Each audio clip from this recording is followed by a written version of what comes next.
semua yang kita miliki sama. Ini menandakan bahwa kita menjadi sebuah bangsa yang besar, berkasta-kasta, berbeda-beda. Maka kemudian Islam mulai memperkenalkan konsep besar sehingga kita punya bangsa dan negara. Konsep besar apa? Diperkenalkanlah bagaimana hidup bersama, saling menjaga. Diperkenalkan konsep besar namanya musyarakah, yang akhirnya dikenal dengan bahasa masyarakat. Kalau sudah jadi musyarakah, semua harus saling mengerti dan saling bertanggung jawab. Maka diajarkanlah menggunakan kalimat Rasulullah, kullukum ra'in wa kullukum mas'ulun an ra'iyati. Raja dan hamba dihilangkan, diganti dengan ra'iyah, yang diserap ke bahasa Indonesia menjadi rakyat. Dan satu-satunya bangsa Islam di dunia yang mampu mengadaptasi kalimat ra'iyah menjadi rakyat hanya ulama-ulama Indonesia. Hanya ulama Indonesia. Nah, kenapa? Karena kita ini pilihannya berbeda. Pilihan bangsa yang disebut waja'alnakum syu'uban wa qabaila, disinilah tempatnya.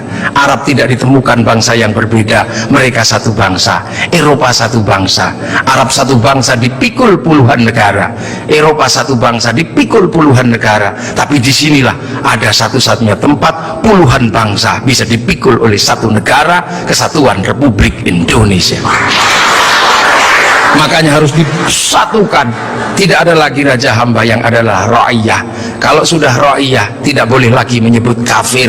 Kenapa? Karena kafir adalah orang yang menentang Allah dan memusuhi kaum muslimin. Kalau sudah hidup bersama, namanya dhimmi. Kalau sudah saling bertanggung jawab, namanya ra'iyah. Maka ketika para ulama sudah menyebut kita dengan sebutan rakyat, jangan lagi kau turunkan derajat ra'iyah menjadi derajat kafir. Maka tidak ada lagi kata kafir di Indonesia, karena sudah ra'iyah atau rakyat. Ini kenapa para ulama sepuh tidak ada yang menyebut kafir. Kemudian ra'iyah kalau berkumpul diajarkan bagaimana hidup bersama, berbahagialah, berbicaralah dengan baik-baik. Maka konsep yang ditawarkan adalah wasyawirhum fil amri. Maka kemudian ra'iyah yang hidup bersama dan berbicara secara bersama disebut musyawarah. Kalimat wasyawirhum fil amri. Kemudian kalau bermusyawarah jangan menang-menangan sendiri, berbagilah, saling bertoleransi. Maka kemudian lahirlah konsep besar, konsepnya disebut tafassahu fil majalis. Maka kemudian muncullah istilah majelis. Dan ketika para ra'iyah mengangkat pemimpin, harus seluas cakrawala yang pernah diajarkan Allah, wasi'a kursiyus samawat. Maka kedudukannya adalah bernama kursi. Ada kursi presiden, ada kursi DPR, ada kursi menteri. Karena daerah ini yang membangun adalah para wali, maka kawasan ini disebut wilayah. Kalau saya mau tanya, di mana negara dengan konsep dasar keagamaan Islam yang mampu membangun sebuah struktur negara hari ini? Itu ada di Indonesia.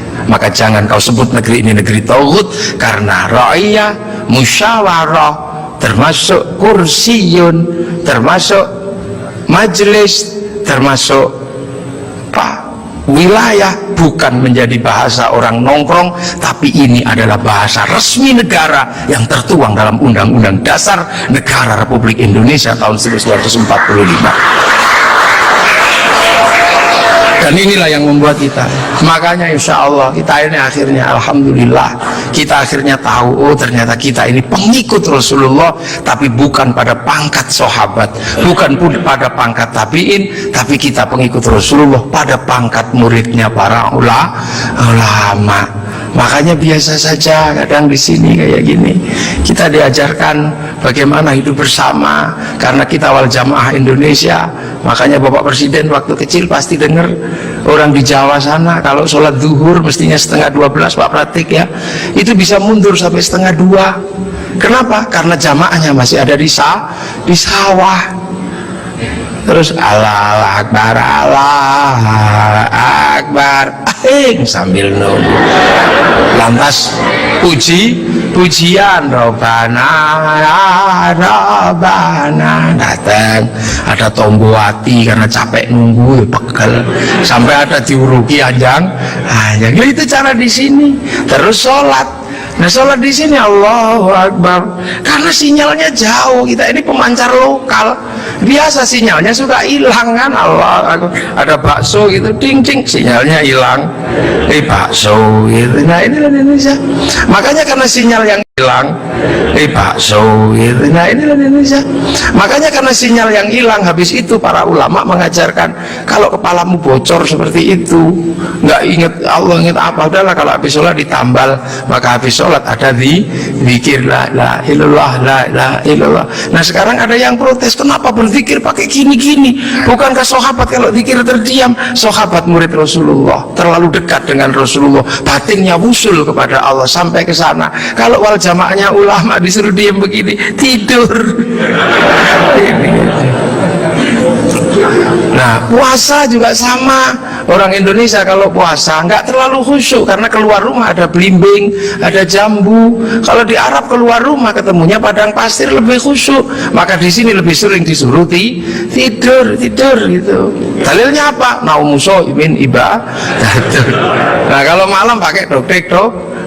Setelah itu halal halal. Haji juga sama, nggak bisa langsung ke sana Pak Presiden, antrinya 25 tahun.